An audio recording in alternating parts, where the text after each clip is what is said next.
Hello learners, আসসালামু আলাইকুম। আপনারা দেখছেন ইংলিশ কেয়ার সেন্টার, সাথে আছি আমি ইব্রাহিম খলিল। আজকে টিউটোরিয়ালটির মাধ্যমে আমরা এসএসসি ভোকেশনাল অথবা দাখিল ভোকেশনাল ইংরেজি গ্রামার অংশের চেঞ্জিং স্পিচ ন্যারেশন কিভাবে করবেন ব্যাখ্যা সহ বিস্তারিত আলোচনা করব। চলুন শুরু করা যাক। প্রথমে আমরা রুলগুলো জেনে নিই। ন্যারেশন অ্যাকচুয়ালি কি? ন্যারেশন হচ্ছে বক্তা যাহা বলে তাহা অন্যের নিকট উপস্থাপন করাকেই আমরা ন্যারেশন। ন্যারেশন দুই প্রকার, direct narration and indirect narration. Narration দুই প্রকার, ডাইরেক্ট ন্যারেশন এবং ইনডাইরেক্ট ন্যারেশন। তো ডাইরেক্ট ন্যারেশনে এখানে আমরা একটা উদাহরণ দেখতে পাচ্ছি যে I will call you tomorrow, আর এখানে বলছে যে he would call me the next day. এখানে কি চেঞ্জ করা হয়েছে? এখানে কিন্তু রিপোর্টিং ভার্ব অ্যাড করা হয়েছে, লিঙ্কিং ওয়ার্ড দ্যাট যোগ করা হয়েছে, এখানে যোগ করা হয়েছে মানে আই কে হি লেখা হয়েছে, মানে সাবজেক্ট চেঞ্জ হয়েছে, ভার্ব চেঞ্জ হয়েছে, তারপরে অ্যাডভার্ব চেঞ্জ হয়েছে, অবজেক্টটা চেঞ্জ হয়েছে। তার মানে আমরা বুঝতে পারলাম এখানেও কিছু আমরা উদাহরণ দেখতে পাচ্ছি। Subject said to object, first or second person, verb plus object, এভাবে মূলত আমাদেরকে করতে হয়। এখন এখানে দেখতে পাচ্ছেন হি সেড টু মি, এখানে he told me. Said to থাকলে টোল্ড হয়ে যায়, কেউ কাউকে বললে সেড হয় না, টোল্ড হয়। কমা ইনভার্টেড কমার পরিবর্তে দ্যাট হয়। এখানে যেহেতু আই ফলো করে সাবজেক্টকে, মানে ফার্স্ট পারসন ফলো করে সাবজেক্টকে, তো সাবজেক্টে যে থাকবে সে এখানে বসে যাবে। এখানে আইর সাথে তো আর এখানে এম, আমরা জানি ভার্ব যেটাই থাকুক না কেন সেটা ফার্স্ট টেন্স করতে হয়। এম ইজ আর থাকলে ওয়াজ আর হয়ে যায়, সো এখানে ওয়াজ বসেছে, আর অবজেক্ট অ্যাজ ইট ইজ বসে গেছে। তো ন্যারেশনে আমাদের মূল কাজ কিন্তু কি? এই যে আমরা প্রথম যে অংশটা ছিল এটা হচ্ছে রিপোর্টিং ভার্ব, আর পরের যে অংশটা সেটা হচ্ছে রিপোর্টেড স্পিচ। আর আমরা যে সেন্টেন্সটা দেয়া থাকবে সেটা থাকবে ডাইরেক্ট সেন্টেন্স, আর যেটা আমাদের করতে হবে সেটা হচ্ছে ইনডাইরেক্ট সেন্টেন্স। তো ন্যারেশনে আমাদেরকে বেশ কিছু কাজ করতে হয়। সেই কাজগুলোর মধ্যে এক নাম্বার কাজ হচ্ছে আমাদেরকে রিপোর্টিং ভার্ব এবং ইনভার্টেড কমার পরিবর্তন। অ্যাসার্টিভ সেন্টেন্সে রিপোর্টিং ভার্ব হবে সেড বা টোল্ড এবং তার সাথে দ্যাট যোগ হবে কমা পরিবর্তে। ইন্টারোগেটিভ সেন্টেন্সে রিপোর্টিং ভার্বটা হবে আস্কড এবং ইনভার্টেড কমার পরিবর্তে হবে ইফ। ডব্লিউএইচ ওয়ার্ড যদি থাকে সেক্ষেত্রে ইফ হবে না, ওই ওয়ার্ডটাই বসে যাবে। ইম্পারেটিভ সেন্টেন্সে রিপোর্টিং ভার্ব যদি আদেশ বোঝায় অর্ডার হবে, উপদেশ হলে অ্যাডভাইস হবে, সেডের পরিবর্তে, ফরবিড হইলে নিষেধ হলে ফরবিড হবে, অনুরোধ হলে রিকোয়েস্ট, আর প্রস্তাব হলে প্রপোজড হবে। আর এগুলোর সাথে কমা ইনভার্টেড কমা উঠে গিয়ে সেক্ষেত্রে টু বসবে, কখনো কখনো নট টু বসবে, আবার কখনো কখনো প্রস্তাবের ক্ষেত্রে দ্যাট বসবে। অপটেটিভ সেন্টেন্সে রিপোর্টিং ভার্বটা বসবে উইশড সেডের পরিবর্তে অথবা ফ্রিড, আর এগুলোর সাথে কমা বা ইনভার্টেড কমার পরিবর্তে দ্যাট বসবে। এক্সক্লেমেটরি সেন্টেন্সে যদি আনন্দ বোঝায় তাহলে এক্সক্লেম উইথ জয়, আর যদি দুঃখ বোঝায় এক্সক্লেম উইথ সরো, যদি বিস্ময় হয় এক্সক্লেম উইথ ওয়ান্ডার্ড, এই কথাগুলো হবে। তার সাথে কমা ইনভার্টেড কমা উঠে গিয়ে দ্যাট বলবে। 2 নম্বর যে রুলটা সেটা হচ্ছে আমাদের টেন্স পরিবর্তন করতে হয়। আমরা জানি ডাইরেক্ট ন্যারেশনে যদি এম অথবা ইজ থাকে, ইনডাইরেক্ট ন্যারেশনে সেটা ওয়াজ হবে। আর এর পরিবর্তে হবে ইনডাইরেক্ট ন্যারেশনে ওয়ার। ওয়াজ ওয়ার থাকলে হবে হ্যাড বিন। হ্যাভ বা হ্যাজ থাকলে তার পরিবর্তে ন্যারেশনে আমাদের লিখতে হবে হ্যাড। ভার্বের প্রেজেন্ট ফর্ম থাকলে আমাদের লিখতে হবে ফার্স্ট ফর্মে।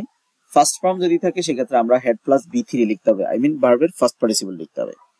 ডিড যদি থাকে সেক্ষেত্রে হ্যাড প্লাস বি3 হবে।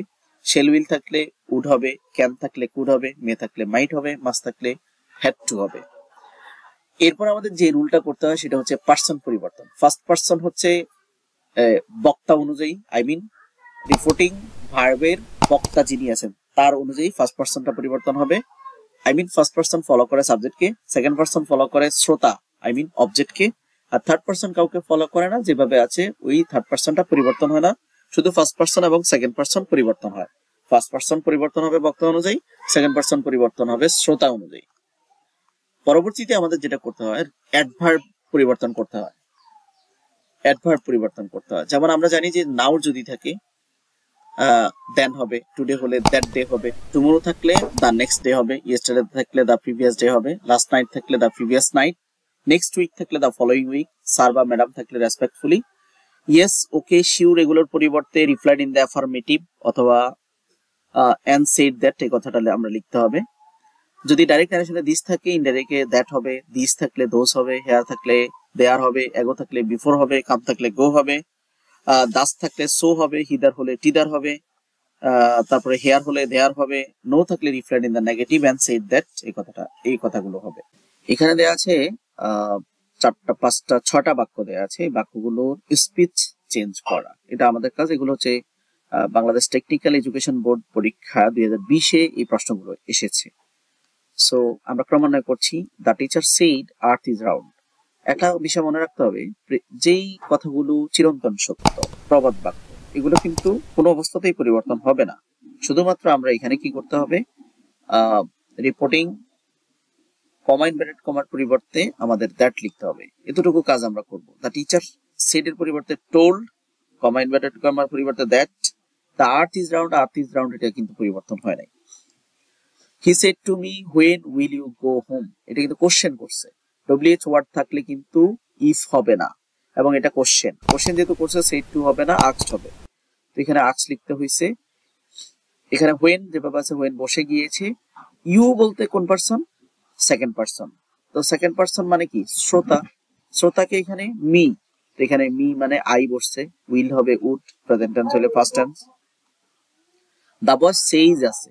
তো আমরা জানি যে প্রেজেন্ট বা ফিউচার যদি হয় রিপোর্টিং ভার্ব, সেক্ষেত্রে বাক্যের ভিতরের অবস্থা পরিবর্তন হয় না। সর্বোচ্চ পরিবর্তন হলে সাবজেক্টটা পরিবর্তন হয়, আর লিঙ্কিং ওয়ার্ডটা পরিবর্তন হয়। সো এখানে দা বয় টেল, সেই হইলে আমরা জানি টেলস হবে, কমা ইনভার্টেড কমার পরিবর্তে দ্যাট। মাই ফাদার বলতে আমার বাবা না, সো দা বয়ের বাবা, সেক্ষেত্রে বক্তার বাবা, সেক্ষেত্রে his father is working abroad, যেভাবে আছে সেভাবে বসে যাবে। He said to me may Allah help you, এটা কিন্তু অপটেটিভ সেন্টেন্স। তো অপটেটিভ সেন্টেন্সে কিন্তু সেড টুর পরিবর্তে কি হয়? উইশড বা ফ্রেড হয়। সো এখানে ফ্রেড হবে, কমা ইনভার্টেড কমার পরিবর্তে দ্যাট হবে, আল্লাহ বসে যাবে, মেয়ের পরিবর্তে হবে মাইট, হেল্প যেভাবে আছে সেভাবে, আর ইউটা হচ্ছে সেকেন্ড পারসন মানে শ্রোতা। তো শ্রোতা এখানে মিয়ে বসে গেছে, কেন? এটাও অবজেক্টে ছিল, এটাও অবজেক্ট।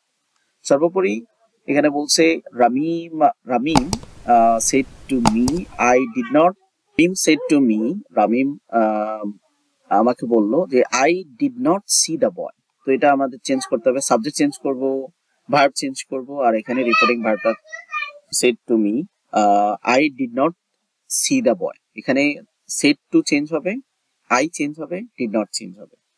সো এখানে সেড টুর পরিবর্তে টোল্ড, আমরা বলেছি কাউকে বললে টোল্ড হয়, আর কমা ইনভার্টেড কমার পরিবর্তে দ্যাট হবে।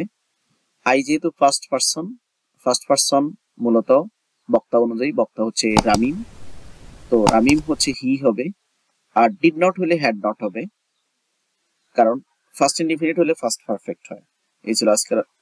আরেকটা বাক্য রয়েছে, the girl said what a nice bird it is, এটা কিন্তু এক্সক্লেমেটরি সেন্টেন্স। তো এক্সক্লেমেটরি সেন্টেন্সে সেড এর পরিবর্তে, রিপোর্টিং ভার্বের পরিবর্তে এক্সক্লেম উইথ জয় হবে। কেন? নাইস দ্বারা সুন্দর, জয়ের বিষয়টাই বোঝায়। So the girl exclaimed with joy that, and ইটের জায়গায় বসে গেছে, ইজ হবে ওয়াজ।